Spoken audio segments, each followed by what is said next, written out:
ಎಲ್ಲರಿಗೂ ನಮಸ್ಕಾರ। इस सभा में आप सबका बहुत बहुत स्वागत। कनकागिरी क्षेत्ರದ अधिपति श्री लक्ष्मी कनकाचलपतिಯ पादके नमस्कारಗಳು।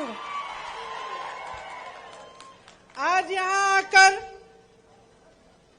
इस शुभ दिन पर आपकी पवित्र धरती पर आकर बहुत ही ज्यादा खुशी हो रही है और मैं आप सबकी बहुत बहुत आभारी हूं कि इतनी कड़ी धूप में आपने मेरा इतना इंतजार किया।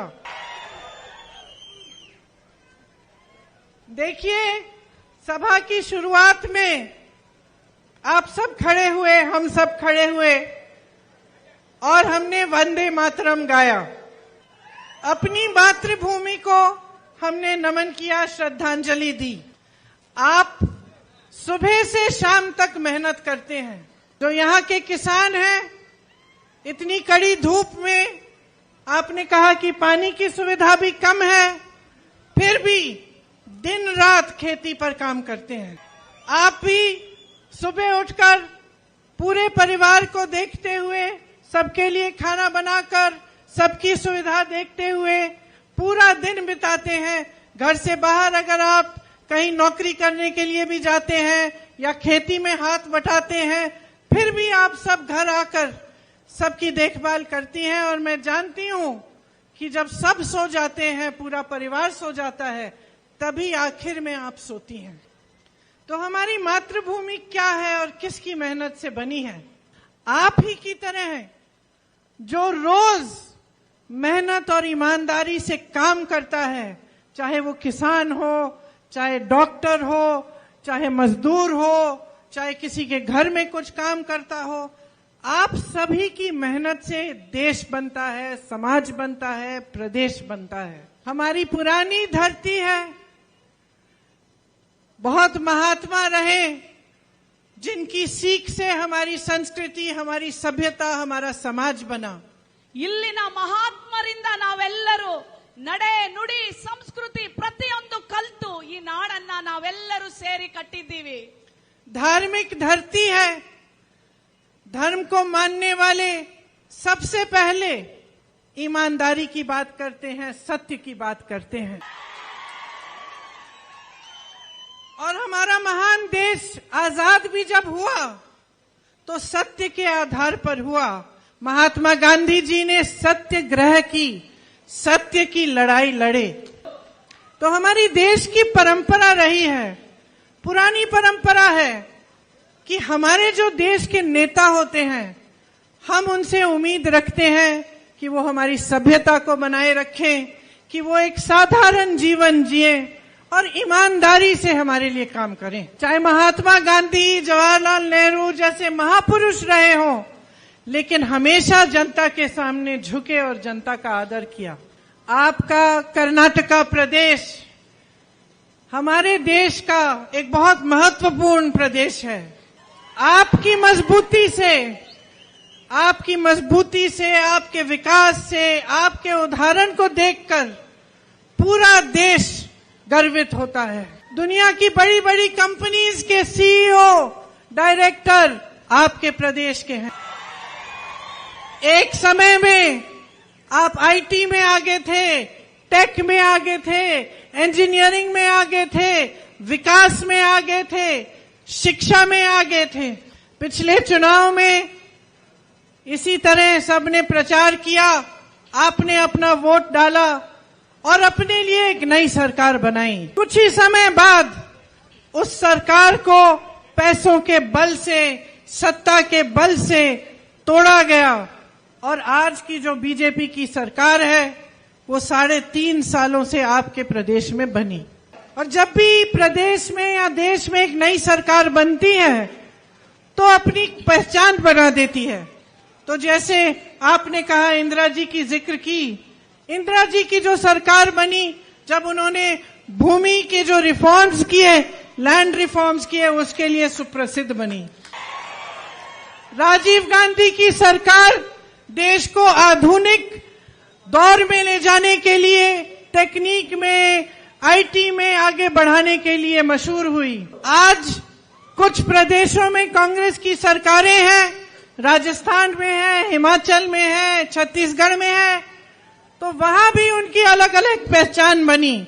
छत्तीसगढ़ में जिस तरह से किसानों के कर्ज माफ किए गए हैं, उनकी पहचान इसी से बन रही है।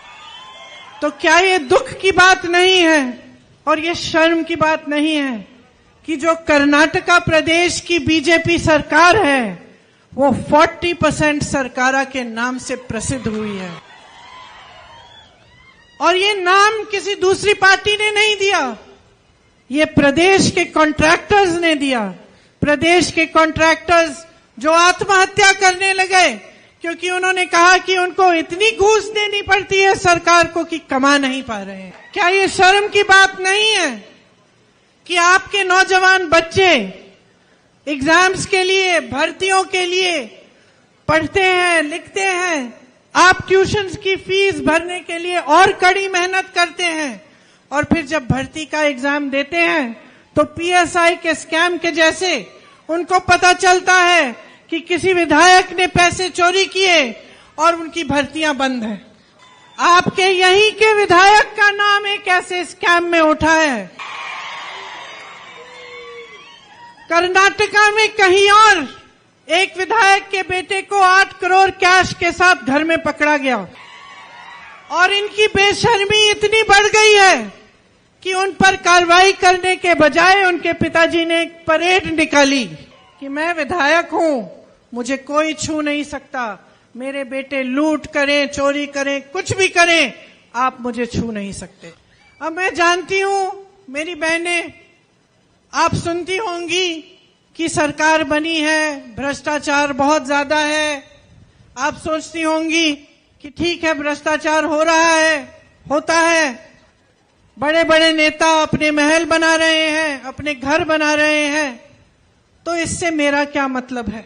मैं आपको बताना चाहती हूं और मैं चाहती हूं कि इस बात को आप सब बहनों भाइयों गहराई से समझें कि भ्रष्टाचार से जो संपत्ति चोरी होती है, जो लोगों के महलों में, गाड़ियों में, उनके जीवन में जा रही है नेताओं के, वो आपकी संपत्ति है। आप सोचिए, आप महंगाई से जूझ रही हैं। आजकल सिलेंडर 1100 से 1200 रुपए तक आ गया है। आप उसको ही खरीद नहीं सकती, भरवा नहीं सकती। दाल महंगी हो गई है, आटा महंगा हो गया है, तेल महंगा हो गया है, पेट्रोल महंगा है, डीजल महंगा है, गैस तो महंगी है ही, सब्जियां महंगी हैं, फल महंगे हैं। तो जब सुबह उठकर आप सोचती हैं कि खाने के लिए कुछ बनाना है, दुकान जाती हैं, आधी चीजें तो आप खरीद ही नहीं पाती होंगी। और आप सोचिए मेरे किसान भाइयों, आप दिन रात मेहनत करते हो। पहले आपको 50 किलो का बोरा मिलता था यूरिया, उतने ही पैसों के लिए आज उसमें 5 किलो भी कम कर दिए हैं। जीएसटी ट्रैक्टर पे है, बिजली के दाम बहुत ज्यादा चढ़ गए हैं, फर्टिलाइजर पे जीएसटी, पेस्टिसाइड पे जीएसटी, तो आप अपना गुजारा कैसे करेंगे। और ये सब ऐसा ही नहीं हो रहा है कि दुनिया में महंगाई बढ़ गई है तो बढ़ गई है। ये आपके साथ इसलिए हो रहा है क्योंकि एक भ्रष्ट सरकार भ्रष्ट नीतियां बना रही है और उनकी नीतियों में आपका हित नहीं है। आपको मालूम होगा कि इस सरकार ने 1.5 लाख करोड़ रुपए लूटे हैं कर्नाटका से। कोई सोच भी सकता है कि ये कितना पैसा है। इससे आपके लिए कितने सारे काम हो सकते थे। 100 एम्स के अस्पताल बन सकते थे, 187 ईएसआई के हॉस्पिटल बन सकते थे, 30,000 स्मार्ट क्लासरूम बन सकते थे जिसमें आपके बच्चे पढ़ाई कर सकते। कर्नाटका के लिए 30 लाख गरीबों के लिए घर बन सकते थे, लेकिन इन्होंने ये पैसे लूटे।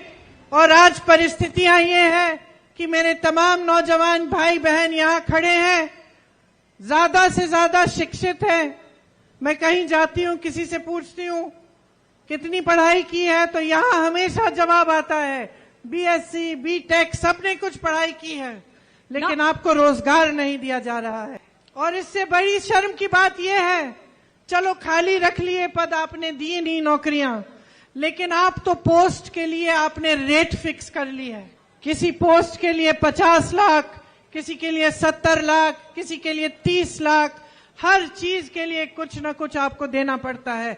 जो आपका हक है, आपका अधिकार है। अगर सरकार में पद खाली है तो हर नौजवान का अधिकार है कि उसको वो पद मिले।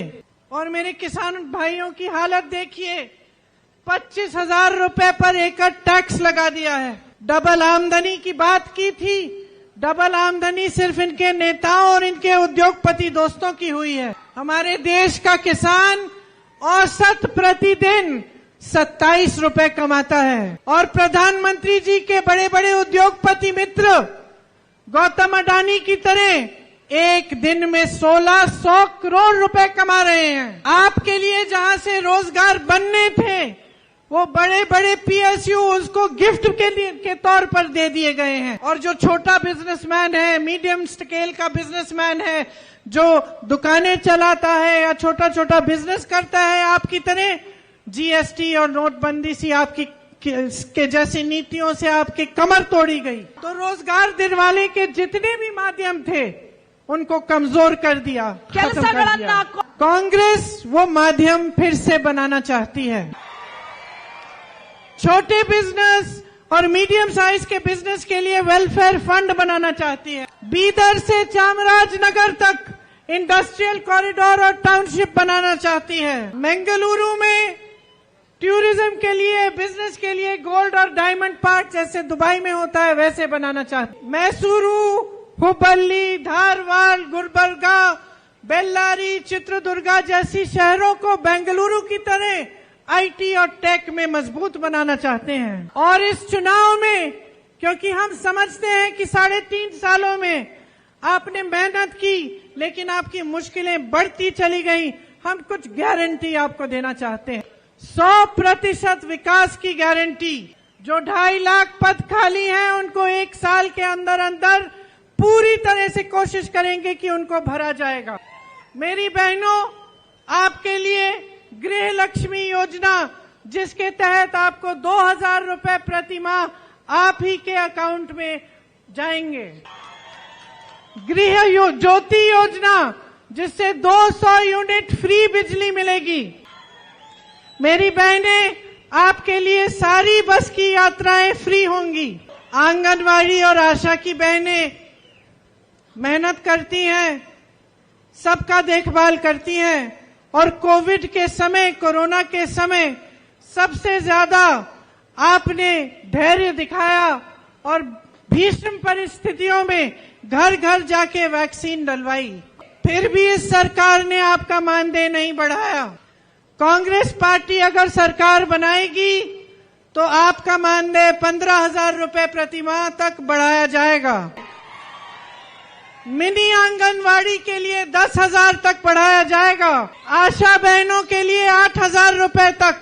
और जिन्होंने आजीवन आंगनवाड़ी में सेवा की है और रिटायर होने जा रही हैं, तो मेन आंगनवाड़ी के लिए 3 लाख रुपए मिलेंगे और जो मिनी आंगनवाड़ी की बहनें हैं उनको 2 लाख रुपए मिलेंगे।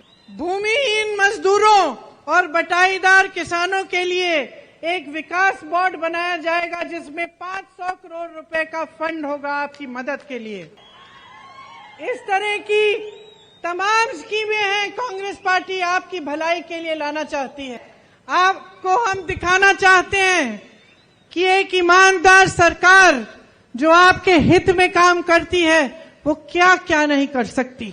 आप सब इतनी ध्यान से मेरी बातों को सुन रहे हैं, तो मैं आपसे एक आग्रह करना चाहती हूं। देखिए, जो चुनाव है इसकी गहराई को समझना बहुत जरूरी है। आप जब 10 तारीख को वोट डालने जाएंगे तो 5 सालों के लिए आपका जीवन कैसा होगा, क्या तरक्की आएगी, क्या नहीं आएगी, ये आप तय करने जा रहे हैं। तो हर पार्टी के नेता मेरी तरह मंच पर खड़े होकर आपको बड़े बड़े भाषण देते हैं। और पिछले कुछ दिनों में मैंने देखा है कि बीजेपी के नेता, चाहे सबसे बड़े से बड़े नेता हो, प्रधानमंत्री जी हो या गृह मंत्री जी हो या किसी और प्रदेश के मुख्यमंत्री हैं, वो आपकी बातें नहीं कर रहे हैं। वो ना आपको बता रहे हैं कि 3.5 सालों में कितना काम किया, कुछ तो किया होगा, लेकिन आपको ये नहीं बता रहे हैं कि हमने कितने स्कूल खोले, हमने कितने अस्पताल बनाए, हमने कितने बच्चों को जॉब्स दिए, हमने किसानों के लिए क्या किया, महिलाओं को आगे बढ़ाने के लिए हमने कौन सी सुविधाएं बनाई। ये बातें नहीं कर रहे हैं। अभी प्रधानमंत्री जी गिनने लगते हैं कि उनको किसने कितनी गालियां दी, कहीं इनके नेता कहने लगते हैं कि किसी का अपमान हुआ है, कभी धर्म की बातें उठा लेंगे ताकि आपके जज्बात, आपके इमोशंस उसमें पड़ जाएंगे। मतलब कि सारी बातें कर रहे हैं, लेकिन जो आपके काम की बात है वो नहीं हो रही है इन मंचों पर। आपका पेट कैसे भरेगा, आप अगले दिन का सामना कैसे करेंगे। पानी के बिना आप खेती कर रहे हैं, खेत उपजाऊ कैसे बनेंगे आपके। मेहनत कर करके अपने खून पसीने से अपने बच्चों को पढ़ा रहे हो, नौकरी नहीं मिल रही है, इसकी बात कोई नहीं कर रहा है। तो मैं आपसे कहना चाहती हूं, आपको याद है महाभारत में जब अर्जुन को तीर मारनी थी तो वो सिर्फ मछली की आंख देखता था, उसको और कुछ नहीं दिखता था। सीधे निशाना मारता था, सीधे ऊपर देखते थे और उस निशाने से उनका ध्यान बिल्कुल नहीं हटता था। तो मेरी बहनों और मेरे भाइयों, कर्नाटका के अर्जुन बन जाओ, अपना ध्यान अपने भविष्य पे रखो, इधर उधर ना भटके। बड़े से बड़ा नेता आ जाए आपके सामने, आपकी बात नहीं की तो उसकी बातें को परे कर दो।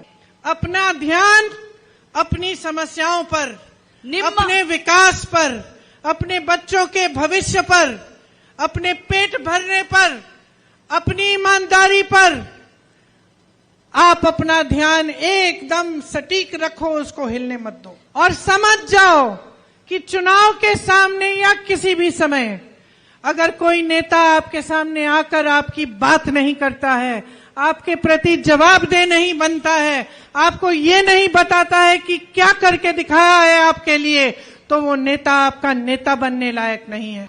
सरकार आपके लिए बनती है, उसका धर्म यही है कि आपके प्रति समर्पित हो, आपकी सहायता करना, आपकी समस्याओं को सुलझाना, आपका विकास करना, ये सरकार का कर्तव्य है। और आपका कर्तव्य, आपका धर्म अपने प्रदेश, अपनी मातृभूमि और अपने भविष्य की पीढ़ी के प्रति यही है कि आप जागरूक बने। मेरी बहनें यहां बैठी हैं। कुछ दिनों पहले मैं एक बहन के घर गई, मैंने कहा किसको वोट देती हो? उसने कहा जिसको भी वे कहते हैं उसी को दे देती हूँ। लेकिन बहनों ये चलेगा नहीं। ऐसा करने से यही होता है कि ऐसी सरकारें बनती हैं जो आपके प्रति जवाबदेह नहीं रहती। अपना वोट सोच समझ के दो, सारी बातों को समझो। कांग्रेस क्या कह रही है, बीजेपी क्या कह रही है, कांग्रेस ने अपने प्रदेशों में क्या किया, बीजेपी ने 3.5 सालों से यहां आपके लिए क्या किया, आगे की क्या योजना बता रहे हैं, पीछे क्या करके दिखाया है। और सोच समझकर एक ऐसी मजबूत सरकार बनाओ जो कोई नहीं तोड़ पाए। पूर्ण बहुमत से जिताओ ताकि एक मजबूत सरकार बने, कोई उसको हिला नहीं पाए और वो भी आपके लिए दिन रात काम करके दिखाए, उसका भी ध्यान न भटकने पाए। क्योंकि जब आप दुर्बल सरकार बनाते हो तो उस सरकार का समय अपने आप को बचाने में चले जाता है। तो इस बार अपने प्रदेश के लिए एक सरकार चुनो जो आपके प्रदेश का गर्व रखे, जो पूरी देश दुनिया में जानी जाए कि हाँ ये सरकार कर्नाटका के लिए काम कर रही है और गर्व हो आपको अपने प्रदेश पर और अपने सरकार पर। एक बार जोर से मेरे साथ बोलिए, कर्नाटका की जय, कर्नाटका की जय, कर्नाटका की जय। और हमारे यहाँ के जो उम्मीदवार हैं, शिवराज तंगगडी, ये आपके लिए समर्पित है। आप इनको भारी बहुमत से जिताइए। एक बार जोर से जय करिए इनकी। हाथ ऊपर करके बताइए, शिवराज जिताएंगे।